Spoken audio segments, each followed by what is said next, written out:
दीपक देता है रोशनी फैलाने की प्रेरणा, फलदायी वृक्ष देता है देने की प्रेरणा, मधुबन देता है महकते रहने की प्रेरणा, महान व्यक्ति देते हैं जीवन जीने की प्रेरणा। आओ प्रेरणा से दें हम सभी को प्रेरणा।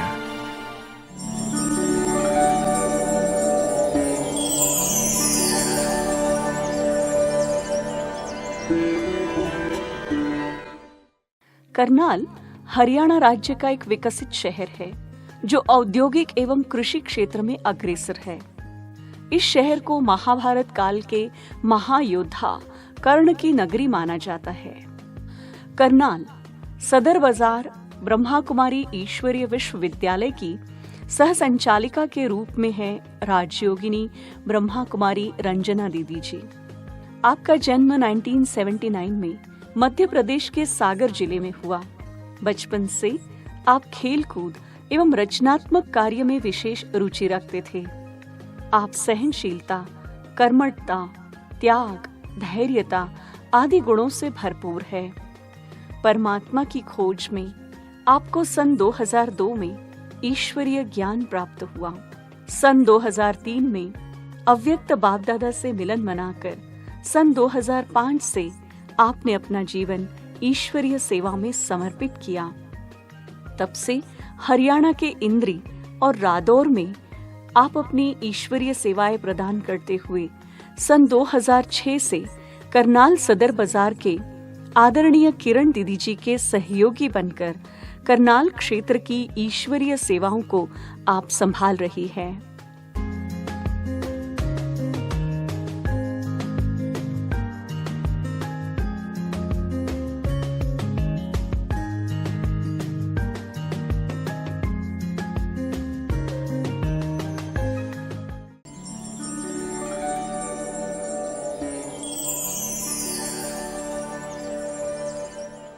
ओम शांति। मेरा जन्म मध्य प्रदेश के एक छोटे गांव में बलेह गांव में हुआ और जन्म से ही मुझे पढ़ाई लिखाई का बहुत शौक़ था। तो मुझे गांव में जहाँ थी वहाँ इतना स्कूल नहीं था, तो केवल 10वीं क्लास तक ही वहाँ मैंने पढ़ाई की। तो उसके बाद पढ़ाई के लक्ष्य से ही हमारे माता पिता गाँव छोड़ कर के मध्य प्रदेश के दमोह शहर में आए।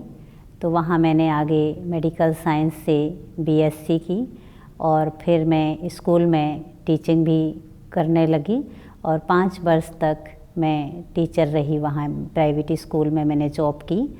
और फिर मुझे भक्ति का भी बहुत ज़्यादा बचपन से ही शौक़ था, खेल कूद का भी बहुत शौक़ था, स्पीच करने का भी बहुत शौक़ था। लेकिन साथ साथ बचपन से ही मेरे अंदर भक्ति के बहुत संस्कार थे, क्योंकि मेरा परिवार पूरा धार्मिक प्रवृत्ति का था और भक्ति भाव का माहौल मेरे घर में बहुत रहता था। तो मुझे जब से याद है कि मैं शायद 5-6 वर्ष की ही थी, तब से ही मुझे अपने जीवन का जो याद है कि मैंने बहुत भक्ति की। मेरे घर के साथ ही देवी जी का बहुत बड़ा मंदिर था। तो प्रतिदिन का मेरा नियम था कि मैं देवी जी के मंदिर में जा कर के और वहाँ की सफाई करती थी मंदिर की, देवी जी के लिए फूलों का हार बनाती थी और वहाँ रोज़ जल भर के लाती थी देवी जी के लिए। और शाम को आरती में भी मैं ज़रूर शामिल होती थी। तो बचपन से ही ऐसे देवी की भक्ति करती थी। तो हमारे पिताजी भी बहुत भक्ति करते थे और हम उनसे पूछते थे कि देवी जी कैसे हमारे रक्षा करें। तो बोलते थे कहीं भी अगर कोई परेशानी आए तो डरना नहीं है, देवी जी को दिल से याद करेंगे तो वो आपकी रक्षा ज़रूर करेंगे।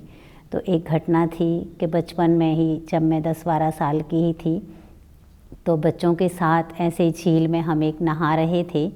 तो नहाते नहाते ही मेरा पैर स्लिप हो गया होगा और मैं पता नहीं कब झील की गहराई में चली गई। और जब वहाँ डूबी तो मुझे अपने पिताजी की बात याद आई और मैंने दिल से देवी को वहाँ पुकारा और सचमुच जल के अंदर ही मुझे देवी को वहाँ दर्शन हुआ, साक्षात्कार हुआ। तो मेरी भक्ति और बढ़ती चली गई। ऐसा कोई व्रत नहीं होगा, ऐसा कोई पाठ नहीं होगा जो मैंने ना किया हो। वीरवार का व्रत करना, पीला भोजन करना, केले की पूजा करना, हर व्रत मैंने किया, हर पाठ किया, दुर्गा सप्तशती का पाठ, नवरात्रि में पूरा दिन हमारे घर में पाठ चलता रहता था। तो 5-5 आरती मैं रात्रि को बोलती थी रोज़ नवरात्रि में, और प्रेम में आंसू भी बहाती थी भगवान के। तो सचमुच ऐसा कोई भी व्रत नहीं था, कोई भी पूजा पाठ नहीं था जो मैंने ना किया हो। इतना सब कुछ करते हुए भी मुझे लगता था कि भगवान कहाँ हैं और कैसे मैं उससे मिल सकती थी। तो ऐसे सवाल जब मैं अपने घर में अपने पिताजी से पूछती थी, क्योंकि वो श्री कृष्ण जी की बहुत भक्ति करते थे, तो मैं उनसे पूछती थी कि श्री कृष्ण जी कहाँ हैं इस समय, तो वो बोलते थे ऊपर हैं। तो समझ नहीं आता था कि श्री कृष्ण जी ऊपर कैसे होंगे, लेकिन मान लेती थी वो कहते थे। तो ऐसी मेरी भक्ति और तीव्र होती चली गई। अखंड रामायण के जहाँ पाठ होते थे वहाँ सबसे पहले मुझे बुलाया जाता था। कीर्तन में सबसे पहले मुझे मंडली में बुलाया जाता था, क्योंकि सबको पता था कि मैंने वहाँ ज़रूर पहुँचना है। तो हर जगह भक्ति जहाँ भी होती थी वहाँ मैं सबसे पहले शामिल होती थी। तो ऐसे भक्ति मेरी बढ़ती चली गई। लास्ट में मैंने शिव जी का बहुत ज़्यादा व्रत करना, सोमवार के व्रत करना, और शिव जी का चालीसा जो भी पाठ हैं सब कुछ मैं बहुत ज़्यादा करती थी। और उसके बाद बस भक्ति के चलते चलते फिर जब मैं 22 वर्ष की थी, सन 2002 में मुझे ईश्वर का निमंत्रण मिला। मतलब कि मेरे घर पे निमंत्रण आया कि पड़ोस में यहाँ पर सफ़ेद साड़ी वाली आई हैं और वो बहुत अच्छा ज्ञान सुनाती हैं। तो 10 जुलाई को वो आई होंगी, तब तो मुझे पता नहीं चला। फिर दूसरे दिन मैंने कहा मैं ज़रूर चलूँगी, और जब मैं गई सबसे पहले मैंने जब दीदी को देखा तो उनकी जो मुस्कुराता चेहरा था, मीठे बोल, उन्होंने मुझे प्यार से बुलाया और बोला कि आओ, तो मुझे बहुत अच्छा लगा। हालांकि वो समर्पित नहीं थे जिन्होंने मुझे ज्ञान दिया, वो गृहस्थ परिवार में ही रहते थे और पाठशाला चलाते थे। दमोह शहर में उस समय सेवा केंद्र नहीं था ब्रह्मा कुमारीज का, तो पाठशाला से ही मेरा जन्म हुआ। तो पड़ोस में जो धर्मशाला में, वहाँ वो दीदी ज्ञान देने के लिए आए, तो वहाँ मैंने ज्ञान लिया। और जब ज्ञान लिया तो मुझे एक एक बात में विश्वास होता गया। जैसे सबसे पहले दिन उन्होंने बताया कि आप कौन हैं और परमात्मा का परिचय दिया। उन्होंने बताया कि परमात्मा पिता है और वो निराकार ज्योति स्वरूप है। भगवान वह है जिसका अपना शरीर नहीं है, वो शिव है। बस इतना सुन के जब मैं घर आई तो मेरा इतना चिंतन चला कि उन्होंने बताया भगवान शिव का शरीर नहीं है, लेकिन शंकर जी जो होते हैं उनका तो शरीर है। तो मुझे लगा मैं कब जाऊं दूसरे दिन और उनसे एक क्वेश्चन पूछूं कि आपने कहा शरीर नहीं है और इनका तो शरीर है, ये तो तपस्या कर रहे हैं। तो जब दूसरे दिन गई और मैंने अपना सवाल रखा ही नहीं था, और उन्होंने सबसे पहले जाते ही शिव और शंकर का चित्र मुझे क्लियर किया, तो मुझे क्लियर हो गया कि शिव अलग हैं और शंकर अलग हैं। तो मेरा प्यार बढ़ता गया, और इतना कि मुझे 2 दिन के अंदर ही मैंने इसकी जो ब्रह्मा कुमारी इसके नियम होते हैं, मर्यादाएं होती हैं, तो भोजन की शुद्धि, ये सब मैंने फॉलो करना शुरू किया। 15 दिन के अंदर ही मेरी वाइट ड्रेस भी सिल गई थी, और इतनी लगन लगी हुई थी, सचमुच ऐसा लगता था कि भगवान आया है और वह मुझे मिल गया है। तो फिर मैं बड़ी पाठशाला में गई, और वहाँ जा कर के जब बहनें सतगुरुवार के दिन वहाँ कुछ कन्याओं को बिठाया और वो भोग लगा रही थी जो पहले से वहाँ जाती थी, तो मुझे वो दृश्य इतना आकर्षित किया, और मेरे मन में ये विचार चला, क्या मुझे भी कभी ऐसे भोग लगाने को मिलेगा? क्या मैं भी कभी ऐसे बैठूंगी इस स्टेज पर? तो बाबा ने मेरे इन संकल्पों को कैच किया होगा, और जल्दी ही मुझे ये अवसर मिला कि मुझे तो तुरंत ही ऐसा लगता था कि मैं जल्दी ईश्वरीय सेवा में जाऊं, क्योंकि जब सुनते थे कि समय बहुत कम है, अब तो विनाश का समय है और दुनिया ये परिवर्तन हो रही है, तो फिर मैंने अपनी जॉब छोड़ने का संकल्प किया, और मैंने संकल्प किया कि मुझे परमात्मा के घर में रहना है, क्योंकि मैंने कभी सेंटर नहीं देखे थे। वहाँ पर सेंटर तो था नहीं, वहाँ पाठशाला थी, सुबह खुलता था और फिर बंद हो जाती थी। तो मैंने तो कभी सेंटर देखे ही नहीं थे। हमारा सेंटर तो जबलपुर में था, जो वहाँ से 120 किलोमीटर दूरी पर था। तो हम कभी वहाँ अपने सेंटर पर गए नहीं। हाँ, 1-2 बार हमारे दीदी आए थे जबलपुर से, वो तो थोड़ा सा मिले, लेकिन ऐसा कोई इतना संपर्क मेरा दीदियों से नहीं हुआ था। लेकिन हमने जिनसे ज्ञान लिया था वो हमें बहुत उमंग उत्साह दिलाते थे और कहते थे तुमने समर्पित जीवन जीना है, सेवा में समर्पित होना है। तो इसलिए हमारा लक्ष्य था। लेकिन घर में भी थोड़ा अटैचमेंट होती ही है माता पिता से। तो जब सोचते थे जाना है तो थोड़ा सा लगता था इनको कैसे छोड़ेंगे। तो रोज़ अमृत बेला जब मैं बाबा को याद करती थी तो बाबा के आगे अपना संकल्प रखती थी, बाबा मुझे आपके घर में रहना है, आपकी सेवाओं में समर्पित होना है, तो मुझे जल्दी ही अपने घर में बुलाओ। सन 2003 31 दिसंबर 2003 में मैं बाबा से पहली बार मिलन मनाने के लिए मधुबन पहुंची थी। और उस समय बाबा ने जो वरदान दिया था कि आप एक्टिव, आज्ञाकारी और अलर्ट, ये आप इस तरह की बाबा की भुजाएं हैं, आप ऑलराउंडर भुजा हैं बाबा की। तो सचमुच बाबा के इस वरदान को मैंने जीवन में लाने का पूरा पुरुषार्थ किया कि मुझे एक्टिव, अलर्ट, ऑलराउंडर ऐसी बाबा की भुजा बनना ही है, क्योंकि बाबा ने मुझे ये वरदान दिया है।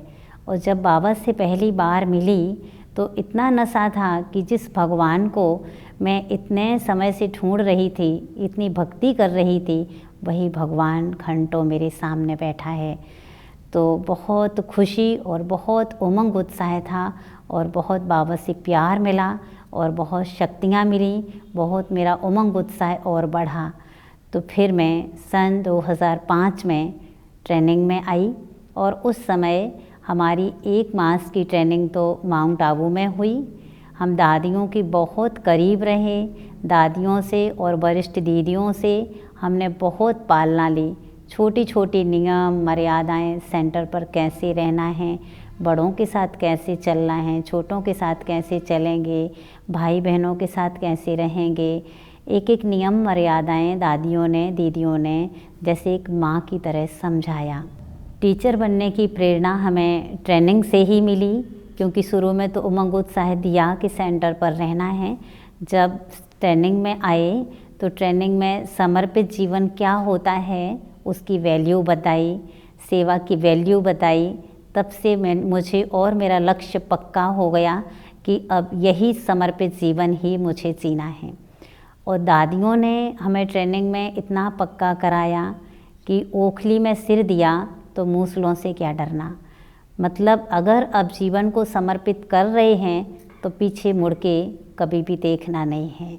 तो ऐसी प्रेरणाएं मुझे मिली वहाँ से और आज तक वो जीवन में पक्की हैं कि बस बाबा के बन गए हैं तो चाहे कोई भी विघ्न आए, परिस्थितियाँ आए, मुझे पीछे मुड़ करके नहीं देखना है। तो इस तरह से 2005 में जब वो 1 मास की ट्रेनिंग माउंट आबू में हुई, उसके बाद प्रैक्टिकल ट्रेनिंग, जिन कुमारियों को बेहद की सेवा में समर्पित होना था तो उनको फिर ओम शांति रिट्रीट सेंटर जो गुड़गांव में है वहाँ भेजा गया, जिसमें से हम लोग समझो 60-65 सिर्फ इतनी कुमारियाँ ही बचे थे, बाकी सब अपने अपने सेंटरों पर चले गए थे। तो हमने 1.5 मास तक ओम शांति रिट्रीट सेंटर में रहे और वहाँ प्रैक्टिकल सब कुछ सीखा। वहाँ हमारे 8-8 बहनों की टीम बनाई थी और अलग अलग डिपार्टमेंट में हमारी ड्यूटी लगती थी। कभी हमारी टोली किचन में लगती थी, कभी वेजिटेबल्स को कैसे कटिंग करना है वो सिखाते थे, तो कभी हमें सर्व कैसे करना है भोजन को वो सिखाते थे, कभी सफाई में ड्यूटी लगती थी। तो अलग अलग डिपार्टमेंट में 8-8 बहनों की टीम बना करके सबको अलग अलग तरह की सारी सेवाएं प्रैक्टिकल करना सिखाया जाता था। तो आशा दीदी जी से भी बहुत पालना मिली एक माँ की तरह कि सचमुच कैसे वो हमारे सबके साथ हैं। उन्होंने कहा कहीं भी जाओ, कोई प्रॉब्लम हो, हम आपके साथ हैं। जैसे एक माँ समझा करके भेजती है फील्ड पर, तो ऐसे ही दीदियों ने, दादियों ने हमें ट्रेनिंग कराकर इतना पावरफुल बना दिया था। बहुत सब कुछ पक्का करा करके और फिर सेंटर पर भेजा। तो जब सेंटर पर भेजने का समय आया तो हमें पता नहीं था कि हमें कहाँ जाना है। तो लास्ट डे अनाउंस हुआ कि हमें करनाल जाना है। करनाल का हमें कुछ भी पता नहीं था। तो हमने अपने घर फ़ोन करके पूछा, तो उन्होंने कहा आप जाओ जहाँ भी भेजते हैं। तो हम करनाल आए। तो एक्चुअल में हम ज्ञान में शुरू से ही, हमारी माँ भी ज्ञान में थी और हमारी एक छोटी बहन भी ज्ञान में थी, वर्षा बहन। तो जब ट्रेनिंग में आए तब हम दोनों बहनें ही साथ में आए थे, क्योंकि वो बहन कहती थी जहाँ आप जाओगे तो मैं भी साथ ही चलूँगी। तो वो भी साथ में आई और हम दोनों बहनों ने ट्रेनिंग की। तो फिर जब सेंटर पर भेजने की बात थी तो आशा दीदी ने कहा कि, रतन मुनि दादी जी ने कहा कि नहीं, आप दोनों को अलग अलग सेंटर पर भेजेंगे, दो बहनों को एक साथ नहीं भेजते हैं। लेकिन फिर आशा दीदी ने मिलकर के दादी के साथ ये डिसाइड किया कि दादी अभी ये छोटी है तो इसको बड़ी बहन के साथ ही भेजेंगे। तो इसलिए हम दोनों बहनों को ही एक ही सेंटर पर यहाँ भेजा, करनाल सदर बाज़ार सेवा केंद्र पर। लास्ट दिन 17 अगस्त का दिन था जब हमें गुलजार दादी जी ने अपने हाथ से राखी बांधी और दृष्टि दी, शक्ति दी। बहुत समीपता से दादी का प्यार मिला और दादी ने कहा कि आपको हम ब्रज पुष्पा दादी के सेंटर पर भेजेंगे। तो बहुत खुशी हुई और जब आए यहाँ पर तो सबसे पहले हम दादी जी से ही मिले। दादी जी ने ही हमारा वेलकम किया, हमारा मुख मीठा किया। और यहाँ पर दादी और साथ में किरण दीदी थे। तो किरण दीदी और दादी की हमें बहुत पालना मिली, जैसे एक साकार माता पिता की पालना कहें कि उन दोनों से हमें मिली। दादी एक माँ की तरह हमारा बहुत ध्यान रखते थे, हमारी पालना करते थे। मुझे कई बार हेल्थ की बहुत प्रॉब्लम हुई, तब भी दादी ने मुझे बहुत बल दिया, बहुत सहारा दिया। दादी हमेशा कहते थे कि आप बाबा के अनन्य रतन हैं, आप बिल्कुल ठीक हो जाएंगे। एक बार तो मेरी लाइफ में बहुत ज़्यादा हेल्थ की मुझे प्रॉब्लम आ गई थी। चलते चलते अचानक एक क्रॉनिक डिसीज़ मुझे हो गई थी जिसका नाम था माइस्थीनिया ग्रेविस। और डॉक्टरों की ये समझ में नहीं आ रही थी बीमारी। तो मुझे 2-3 महीने तक बहुत प्रॉब्लम रही और धीरे धीरे वो प्रॉब्लम इतनी बढ़ती गई कि आखिर जैसे कि मैं बेड पे ही थी, जिंदा होते हुए भी जैसे कि मेरा शरीर कुछ भी काम नहीं कर रहा था। मुझे बोलने में, देखने में, सुनने में, हर एक्ट में मुझे प्रॉब्लम होने लगी थी। लेकिन मुझे अंदर से विश्वास था कि मैंने ये तन भगवान को समर्पित किया है ना, और हम यहाँ सेवा के लिए आए हैं। तो बाबा को उस समय मैं दिल से कहती थी कि बाबा, अभी मैं तो आपकी सेवा करने के लिए आई हूँ और ये तन आपका है और आपने इस तन को यूज करना है, इससे सेवा करानी है। तो सचमुच मैं कहूँगी भगवान सब कुछ कर सकता है। जो लोग कहते हैं ना, तो वो मैंने अनुभव किया है कि भगवान सब कुछ कर सकता है। इतनी मदद मुझे बाबा की मिली कि मुझे रास्ता मिला। मेरी बीमारी कैसे भी डायग्नोस हुई, सर्जरी भी हुई बाबा की हॉस्पिटल में ही।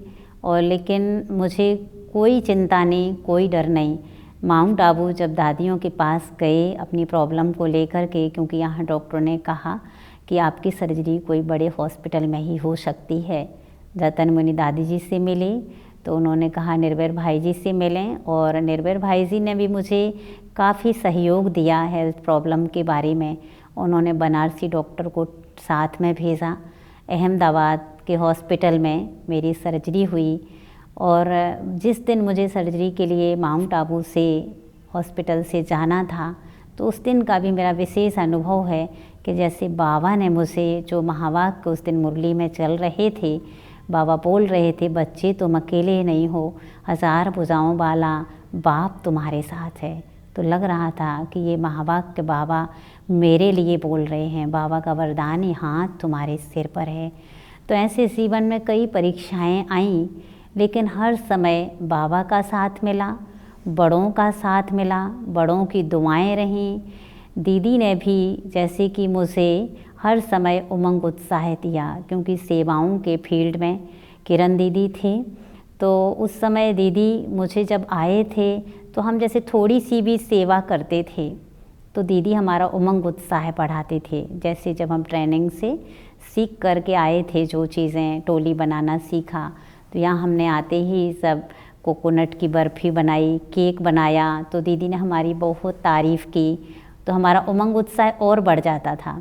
तो छोटी छोटी नियम मर्यादाएँ दीदी ने हमें बहुत अच्छी तरह से सिखाई और एक माँ की तरह हमें पालना दी, तभी हमारा यहाँ मन लग गया। और हम 2.5 वर्ष तक अपने लौकिक घर ही नहीं गए थे। 2.5 वर्ष के बाद ही हम अपने लौकिक घर गए थे, क्योंकि यहाँ हमें इतना प्यार मिला, इतना पालना मिली दादी जी की और दीदी जी की, कि हमें बहुत अच्छा लगने लगा था यहाँ पर। और हमें इंद्री, रादौर दीदी समय समय पर भेजते थे। जैसे कि दीदी कहते थे तुम रूहानी मिलिट्री हो तो तुम्हारा बैग सदा तैयार रहना चाहिए, या दीदी कहते थे बहती गंगा बनना है, तो हमारा बैग सदा तैयार ही रहता था। कभी 15 दिन रादौर रहते थे तो उसके बाद 15 दिन इंद्री रहते थे, तो फिर थोड़े दिन कभी करनाल रहते थे। तो इस तरह से दीदी जगह जगह सेंटरों पर भेजते थे। और क्योंकि दीदी कहते थे कहीं एक जगह अटैच नहीं होना है किसी के साथ, तो इस सब कुछ हमने दीदी से सीखा कि कैसे सेवाएं करते हुए हमें डिटैच रहना है और कैसे समय पर काम करना है, वो भी हमने दीदी से सीखा। क्योंकि कभी भी कोई काम लेट हो जाता था तो दीदी हमें तुरंत समझाने देते थे कि इस समय क्यों नहीं हुआ। तो हमारा वो संस्कार बन गया कि हम हर कार्य समय पर करने लगे। तो इस तरह यहाँ हम सेवाएं करते करते, और आज भी हम सेवाएं कर रहे हैं फील्ड में। जो भी दीदी के साथ हम रह रहे हैं, दादी तो सन 2013 में अपना शरीर त्याग दिया था, तो दादी के साथ हमने जो 8 वर्ष रहे उनकी भी बहुत पालना ली दादी की। अंग संग बाबा के साथ के वो समय समय पर हमें अनुभव भी सुनाते थे, तो हमारा बहुत दिल लगा रहता था दादी जी के साथ में। तो आज हम दीदी के साथ इस सेंटर पर प्रैक्टिकल सेवाएं कर रहे हैं और बहुत उमंग उत्साह रहता है। पुरुषार्थ करते हैं हमेशा कि जो भी कार्य हम कर रहे हैं वो करते हुए भी न्यारा अपने आप को रहना है, सदा उमंग उत्साह में रहना है। और मुझे रहता है मैं जन जन तक कैसे बाबा का संदेश पहुंचा दूं और कैसे सबको बाबा से मिला दूं। ये हमेशा मेरे अंदर उमंग रहता है कि मैं एक एक आत्मा तक संदेश पहुंचाऊं और सबको बाबा से मिलाऊं।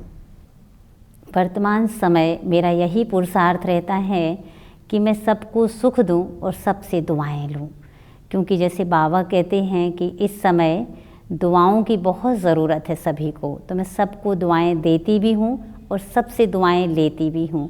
और मुझे रहता है कि मैं सबको सुख दूँ, सबको प्यार दूँ, यही मेरा पुरुषार्थ रहता है।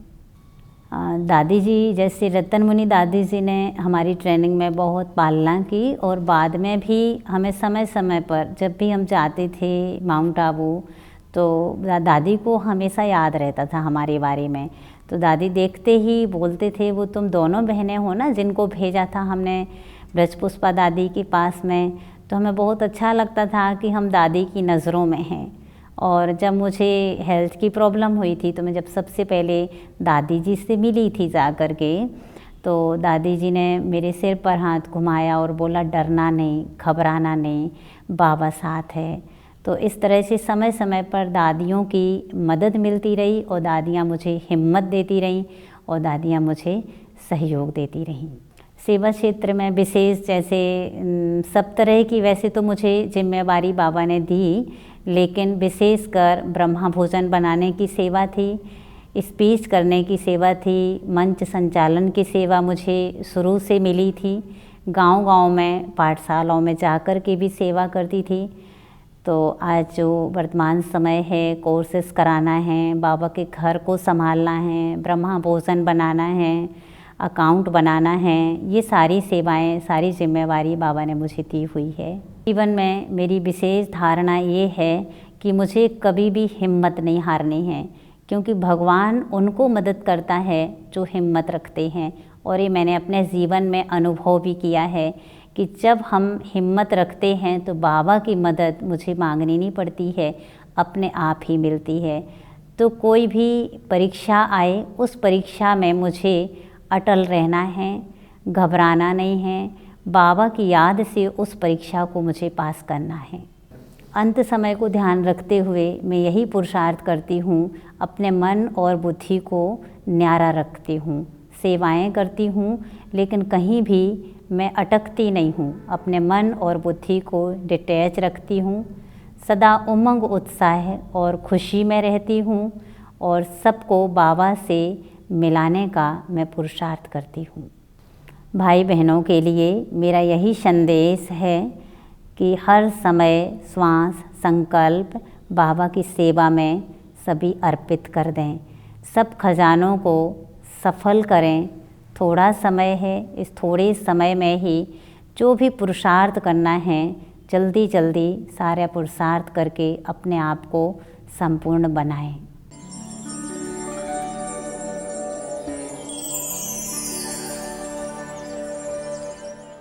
मेरे को ऐसा लगता है कि उसने गीता के 18 अध्याय पूरे किए हैं। नष्टो मोह स्मृति लब्धा है वो हर बात में। और सबसे बड़ी बात है कि उसका मैनेजमेंट बड़ा एक्यूरेट है, पंक्चुअल है वो। मैं ऐसा कहूँगी, हम सुना करते थे कि सोना दिया सुनार को पायल बना दिया, दिल दिया बाबा को मैनेजर बना दिया। सचमुच बहुत अच्छा मैनेजर एडमिनिस्ट्रेटर है और controlling power, ruling power, adjustment power बहुत अच्छी है उनके पास। मैं ऐसा मानती हूँ कि बहुत सारी बातें मैं भी उनसे सीखा करती हूँ। इसलिए बाबा कहते हैं कि जब तक जीना है सीखना है। रंजना दीदी जी में बहुत सी विशेषताएं हैं। वो है रंजना दीदी जी लव और लाभ का बैलेंस बहुत अच्छे से रखती हैं। हर एक ब्राह्मण आत्मा को लव के साथ साथ अच्छे से बाबा की श्रीमत समझाती हैं। रंजना दीदी जी बड़ों और छोटों को समान स्नेह देती हैं। रंजना दीदी को सेवाएं करते देखती हूँ। वे बहुत ही एक्टिव, अलर्ट है और समय के बहुत पाबंद है। उनका वे ऑफ टॉकिंग भी बहुत अच्छा है। वे बाबा के घर की एकानामी भी बहुत अच्छी तरह करती हैं। मैंने दीदी से सीखा कि कैसे दोनों पढ़ाई का बैलेंस रखते हैं और कैसे एक्टिव अलर्ट रहे, हर काम अच्छी तरह करते हैं। मैं भी यही पुरुषार्थ करती हूँ कि मैं दीदी की तरह बाबा के घर में सेवाएं दूँ। जैसे कि इनका नाम है रंजना, किसी से रंज नहीं है। बहुत ही मीठी मुस्कान, मधुर चेहरे से वेलकम करती हैं। दीदी बाबा को हर वक्त अपने साथ रखती हैं, जिससे कि दिखता है हमें कि शेरों जैसे तूफान भी कैसे डर के भाग जाते हैं। तो मेरा ये कहना शायद गलत नहीं होगा कि महारथियों की लाइन में हम दीदी जी के जीवन के दर्पण को भी देख सकते हैं। एक चीज़ मैंने दीदी से ये सीखी, तन बीमार हो तो डरना नहीं, क्योंकि आपका मन शक्तिशाली होना चाहिए।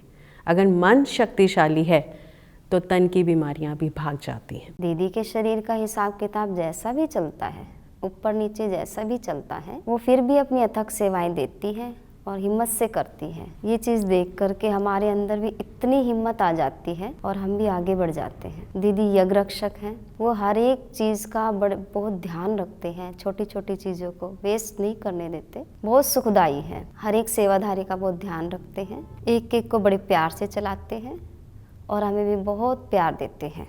रंजना दीदी बहुत ही शीतल और कोमल स्वभाव की है और हमने शीतल और कोमल स्वभाव रंजना दीदी से सीखा है। रंजना दीदी बहुत उमंग उत्साह में रहने वाली है और सबको उमंग उत्साह में भर देती है। रंजना दीदी ज्ञान का भंडार है, योग और सेवा की बैलेंस है। दीदी से हमने एक नामी और इकोनॉमी सीखा है। दीदी ने कहा है कि एक नाम दूसरा कोई नहीं। दीदी जी आदर्श और प्रेरणा की मूर्त हैं। जैसा उनका नाम है वैसा ही उनका काम है, रंजना। मन में किसी तरह का कोई रंज ही नहीं है दीदी के अंदर।